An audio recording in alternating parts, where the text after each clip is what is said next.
शहजादी ने अपनी शादी के लिए 3 शर्तें अजीब व गरीब की रखी कि जो शहजादा इन 3 शर्तों को पूरा कर देगा उसके साथ में शहजादी की शादी होगी।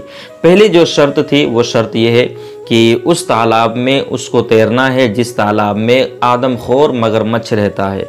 दूसरी शर्त यह है कि एक देग चावल भर करके पकाए जाएं और उसको वो खा जाए। और तीसरी शर्त ये कि सोता हुआ घोड़ा लाए और उस पर सवार होकर के दिखाए। ये 3 अजीब व गरीब शर्तें शहजादी ने रखी कि जो भी इन 3 शर्तों को शहजादा पूरी करेगा उसके साथ में मेरी शादी होगी। दोस्तों, अगर अच्छी लगे तो इसको लाइक करना और शेयर करना ताकि ये हिकायत दूसरों तक यूट्यूब के ज़रिए से पहुंच सके। शहजादी नगीना बादशाह की इकलौती बेटी थी, इसलिए बादशाह उसे दिल व जान से चाहता था। वो निहायत हसीन व जमील और अक्लमंद थी। जब वो बड़ी हुई तो बादशाह और मलिका को उसकी शादी की फिक्र हुई। इसी दौरान उसके 2 शहजादों के रिश्ते भी आ गए। बादशाह को फैसला करना दुश्वार हो गया कि इसकी शादी किससे करे। उसने इस बारे में मलिका से भी मशवरा किया, मगर वो भी किसी नतीजे पर नहीं पहुंच सकी, इसलिए ये मामला हल ना हो सका। वो दोनों पड़ोसी मुल्कों के शहजादे थे। एक शहजादे का नाम शानदार था, वो निहायत नेक और अक्लमंद, बहादुर और खूबसूरत था। दूसरे शहजादे का नाम दिलशाद था। वो ना नेक था, ना अक्लमंद था और ना ही बहादुर था। उसने चुपके चुपके दिल में सोच लिया था कि शहजादी नगीना से शादी करने के बाद कोई साजिश करके बादशाह के तख्त पर कब्जा कर लेगा। शादी पूरी ज़िंदगी का मामला है, इसलिए मलिका ने फैसला किया कि वो इस सिलसिले में शहजादी नगीना से उसकी राय मालूम करे। वो जिस शहजादी को भी पसंद करेगी उससे उसकी शादी करवा दी जाएगी। जब उसने दोनों शहजादों के बारे में सारी मालूमात बताकर शहजादी नगीना से उसकी पसंद पूछी तो वो बोली, अम्मी हुजूर, आपने मेरी तरबियत कुछ इस तरह की है कि मैं अपने माँ बाप के फैसलों पर सर झुकाने वाली लड़की बन गई हूँ। आप जहाँ भी कहेंगे और जिससे भी कहेंगे मैं शादी कर लूँगी। मलिका ये बात सुनकर खुश हो गई। उसने शहजादी नगीना को गले से लगाकर प्यार किया और बोली, जीती रहो। तुम्हारे लिए 2 शहजादों के रिश्ते आए हैं जिनके बारे में हम तफसील तुम्हें बता चुके हैं। हमारी समझ में कुछ नहीं आ रहा है कि किसे हाँ करें और किसे ना करें। तुम फैसला करके हमें बताओ कि तुम किस शहजादे से शादी करना पसंद करोगे। अम्मी हुजूर, शादी के लिए आपका जो फैसला होगा मुझे मंजूर है। शहजादी नगीना ने धीरे से अपनी बात दोहराई। कह तो रही हूँ कि हमारी समझ में कुछ नहीं आ रहा है, मलिका ने झुंझलाकर कहा। शहजादी नगीना, कुछ सोच कर बोलो। तो फिर ठीक है, शहजादी ने कहा, तो फिर ठीक है, मैं उस शहजादे से शादी करूँगी जो मेरी 3 शर्तें पूरी करेगा। वो शर्त क्या है? मलिका ने हैरानी से पूछा। मेरी पहली शर्त यह है, शहजादी ने कहा, वो उस तालाब में तैर कर दिखाए जिसमें आदमखोर मगरमच्छ रहता है। मेरी दूसरी शर्त यह है कि वो चावलों से भरी एक पूरी देग खाए। मेरी तीसरी और आखिरी शर्त यह है कि वो सोता हुआ घोड़ा लाए और उस पर सवारी करके दिखाए। शहजादी नगीना ने मुस्कुराते हुए कहा। मलिका उसे हैरत से घूरने लगी और फिर उठते हुए बोली, इसका मतलब है कि तुम शादी करना ही नहीं चाहती हो।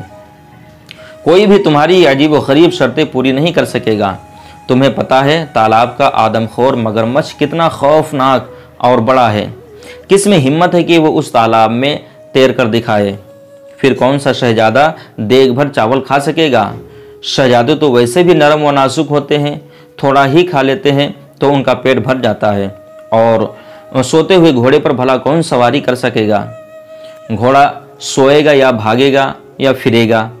उसकी बातें सुनकर शहजादी मुस्कुराने लगी। उसे मुस्कुराता देखा तो मलिका को थोड़ा गुस्सा आया, इसलिए वो खफा से उठी और बादशाह के पास आई और उससे उसकी लाडली बेटी की शिकायत की। उसकी बात सुनकर बादशाह के चेहरे पर मुस्कुराहट फैल गई। उसने कहा, मलिका, आप शायद भूल गई हैं, आपने भी तो अपनी शादी के लिए 3 शर्तें रखी थी। बहुत सारे शहजादे उन शर्तों को पूरा करने में नाकाम रहे थे, मगर हमने पूरा करके दिखाया था कि नहीं। बादशाह ने कहा, दिखाया था कि नहीं दिखाया था। मलिका को वो पुरानी बातें याद आ गई थी। उन्हें सोचकर वो मुस्कुराने लगी और बोली, अम्मी हुजूर, मेरी शादी अपनी बहन के बेटे से करना चाहती थी और मुझे बिल्कुल पसंद नहीं था, इसलिए मैंने वो शर्तें रखी थी। फिर मेरी शर्तें तो हिम्मत और जवामर्दी वाली थी। एक आदमखोर शेर को खंजर से मारना था, जिसने कई इंसानों को अपना निवाला बना लिया था। मासूम लोगों को लूटने वाले डाकुओं को गिरफ्तार करना था, जिन्होंने गरीबों की ज़िंदगी बेकार कर दी थी, उनका जीना दुश्वार कर दिया था। और पहाड़ काटकर एक नहर निकालकर किसानों के जो बंजर ज़मीन है उसको सैराब करना था। मुझे फ़ख्र है आपने वो तमाम शर्तें पूरी की थी। आप बहादुर और हिम्मत वाले भी थे। लेकिन मलिका, कभी कभी मैं ये सोचकर परेशान हो जाता हूँ कि अगर हम आपकी शर्तों को पूरा करने से कासिर रहते तो फिर आपसे तो हमारी शादी ही ना होती। बादशाह ने कहा। तो मलिका ने कहा, क्यों नहीं होती?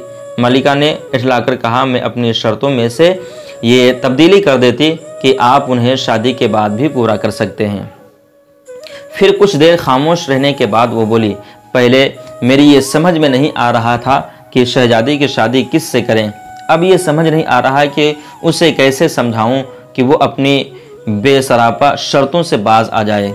इस बारे में आपको फिक्रमंद होने की ज़रूरत नहीं। बादशाह ने कहा, हमारी शहजादी चाहती है कि उसका शौहर बहादुर होने के साथ साथ अक्लमंद भी हो। अगर कोई ज़रा सा भी अक्लमंद लड़का मिलेगा तो उसकी शर्तें ज़रूर पूरी हो जाएंगी, आसानी के साथ में वो भी पूरी होंगी। हम दोनों शहजादों के सामने शहजादी नगीना की शर्तें रख देंगे। जिसने भी उन्हें पूरा कर दिया उसकी शादी शहजादी से कर दी जाएगी। फिर बादशाह ने ऐसा ही किया। उसने एलची भेजकर दोनों शहजादों को उनके मुल्क से अपने महल में बुलवाया। दोनों शहजादे अपने अपने मसाहिबों और ग़ुलामों के साथ हाजिर हुए। बादशाह ने सबको शाही मेहमान खाने में ठहराया और उनकी खातिर और उनके साथ में मेहमान नवाजी की ख़ास इंतज़ाम उनके लिए किया। जब शाम को बादशाह उन शहजादों से मिला तो उसे शहजादा शानदार बहुत पसंद आया और उसकी शक्ल व सूरत और वजाहत से बहुत मुतासिर हुआ था। उसका बाप बहुत अच्छे तरीके से अपने मुल्क पर हुकूमत कर रहा था, जिसकी वजह से रियाया बहुत खुशहाल थी। मलिका को भी वो शहजादा बहुत पसंद आया। दूसरा शहजादा, जिसका नाम दिलशाद था, दोनों को एक आंख नहीं भाया। बादशाह को महसूस हुआ कि वो एक खुश आमदी और चापलूस किस्म का नौजवान है। इस बात से बादशाह ने अंदाज़ा लगाया कि वो निहायत चालाक और अयार आदमी होगा। मलिका तो शहजादी शानदार इतना पसंद उनको आया कि वो शहजादी नगीना के पास गई और उससे बोली, बेटी तुम अपनी शर्तें वापस ले लो और शहजादा शानदार से शादी कर लो। ऐसा शौहर तो किस्मत से ही मिलता है। अगर पहली शर्त के दौरान ही मगरमच्छ उसे खा गया तो बहुत बुरा होगा। शहजादी नगीना ने अटल लहजे में कहा, अगर मैं अपनी शर्तें वापस ले लेती हूँ तो इसमें मेरी बेइज्जती होगी। शहजादा अगर मेरी शर्तें पूरी करता है तो ठीक है, वरना अपने घर चले जाएं। मलिका मायूस होकर लौट गई। दोनों शहजादों की मुलाकात शहजादी नगीना से करवाई गई। वो उन्हें महल के कुछ दूर जंगल के नज़दीक तालाब तक लाई और उनसे कहा, यह है वो तालाब जिसमें एक आदमखोर मगरमच्छ रहता है। कि आप दोनों इस तालाब में तैरकर दिखाएंगे। उसका ये कहना था कि उसी वक्त एक बहादुर मगरमच्छ अपना मुंह खोले तालाब के किनारे पर आ गया। उसे देखकर शहजादा दिलशाद खौफसदा हो गया और बोला, जान है तो जहान है, मैं तो इस तालाब में हरगिज़ नहीं जाऊंगा। शहजादी की दूसरी शर्त भी बहुत सख्त है। देग भर चावल तो कोई ही खा सकता है और वो भी देव होगा तो खाएगा, इंसान तो खा नहीं सकता है। इसके अलावा मैं सोता हुआ घोड़ा कहाँ से लाऊंगा और उस पर सवारी कैसे करूँगा। मैं तो चला, मुझे नहीं करनी ये शादी। यह कहकर वो चला गया। उसके जाने के बाद शहजादा शानदार ने कहा, शहजादी साहिबा, कल मैं आपको इस तालाब में तैर कर दिखाऊंगा। रात हुई तो उसके साथ आए हुए जो ग़ुलाम थे, ग़ुलामों ने तालाब में एक बड़ा सा जाल डालकर मगरमच्छ को पकड़ लिया और दूर एक दरिया में छोड़ आए। अगली सुबह मलिका, बादशाह और शहजादी ने देखा कि शहजादा मज़े से तालाब में तैरता फिर रहा है। शहजादी ने पूछा, उस मगरमच्छ का क्या हुआ, वो कहाँ है? तो शहजादे ने कहा, उसे मैंने पकड़वाकर दरिया में छुड़वा दिया है। आपकी पहली शर्त मैंने पूरी कर दी है। मुझे उम्मीद है कि आप इस बात पर एतराज़ नहीं करेंगे कि मैंने मगरमच्छ को दरिया में क्यों छुड़वाया। आपकी शर्त सिर्फ दरिया में नहाने की थी, मगरमच्छ से लड़ना नहीं था, मगरमच्छ से लड़ाई करना नहीं था, सिर्फ नहाना था। शहजादे ने तालाब से बाहर आते हुए कहा, मलिका, ये बात हैरानी से सुनी। बादशाह मुस्कुरा रहा था। शहजादी ने कहा, बिल्कुल ठीक शहजादे, आप पहली शर्त जीत चुके हैं। मेरी शर्त ही ये थी कि आप तालाब में तैरकर दिखाएं। मैं आपकी जहानत की कायल हो गई हूँ। दोपहर हुई तो शहजादी नगीना ने कहा, शहजादे, आप मुझे देग भर चावल खाकर कब दिखाएंगे? शहजादे ने कहा, अभी थोड़ी देर बाद। ये कहकर शहजादे शानदार ने खिड़की से बाहर झांक कर देखा। उसका एक मुसाहिब 2 गुलामों के साथ लंबे लंबे डग भरता हुआ महल के जानिब आ रहा था। शहजादा शानदार बादशाह से इजाज़त लेकर बाहर निकला और अपने मसाहिब से कोई चीज़ लेकर जेब में रखी और वापस आ गया।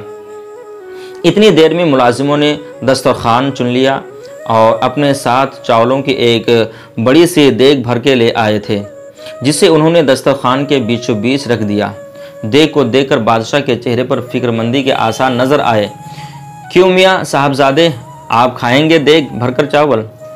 एक देग क्या, मैं 2 देगें भी खा सकता हूँ और खा जाऊँगा, ये शहजादे ने कहा। ये कहकर शहजादा शानदार ने अपनी जेब से एक निहायत छोटी सी धाती देग निकाली, जो उसके मुलाजिम बाजार से ख़ास तौर से बनवा कर लाए थे।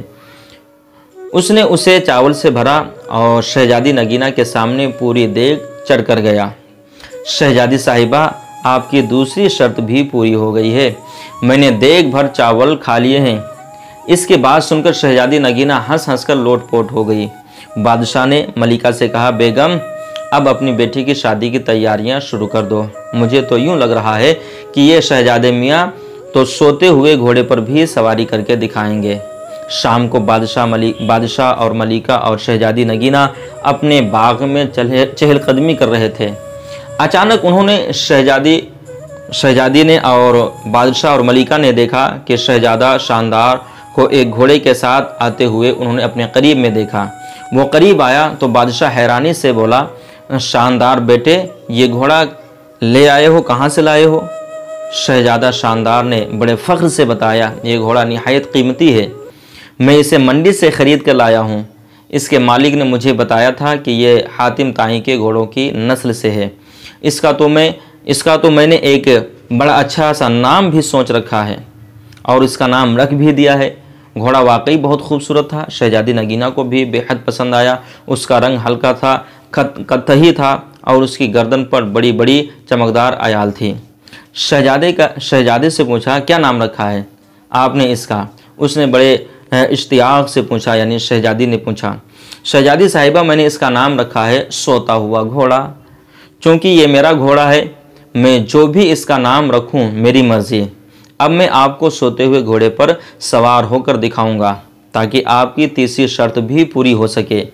ये कहकर शहजादा शानदार काब में पांव डालकर घोड़े पर सवार हो गया और एड़ मारकर उसे दौड़ाता हुआ बाग के एक चक्कर लगाकर दोबारा उन लोगों के पास आ गया। ये सब देखकर मलिका और बादशाह का हंसते हंसते बुरा हाल हो गया था। शहजादी नगीना भी मुस्कुराने लगी थी। कुछ देर बाद वो बोली, अब्बा हुजूर, हम चाहते थे कि हमारी शादी एक ऐसे शहजादे से हो जो बहादुर होने के साथ साथ अक्लमंद भी हो। हमने अपनी शर्तें इसलिए रखी थी कि उन्हें पूरा करने वाली की जहानत का इम्तहान हो सके। खुदा का शुक्र है कि हमें ऐसा शहजादा मिल गया है कि इसकी बात सुनकर बादशाह और मलिका ने सुख की सांस लिया। थोड़े दिनों के बाद दोनों की खूब धूमधाम से शादी हो गई और दोनों हंसी खुशी रहने लगते हैं। दोस्तों, ये कहानी यहीं पे ख़त्म हुई। आप बताइए कि आपको ये कहानी कैसी लगी। अगर पसंद आई, अच्छी लगी है तो एक लाइक ज़रूर कर दें। इस तरीके की जो भी कहानियाँ, चाहे वो यूट्यूब पे सुनी जाएं या फेसबुक पर सुनी जाएं या पढ़ी जाएं कहीं, तो ये मत समझ लेना कि ऐसा हुआ ही है, क्योंकि बहुत सारी ऐसी कहानियाँ हैं जिनका कोई दूर दूर तक सबूत नहीं। हाँ, ये ज़रूर है कि इन कहानियों से एक आवाम के अंदर अच्छा मैसेज जाता है, एक पैगाम पहुंचता है कि हसद करना कितनी ख़राब बात है और अक्लमंदी अगर इंसान के पास में है तो वो हर सवाल का जवाब आसानी के साथ में तलाश कर सकता है।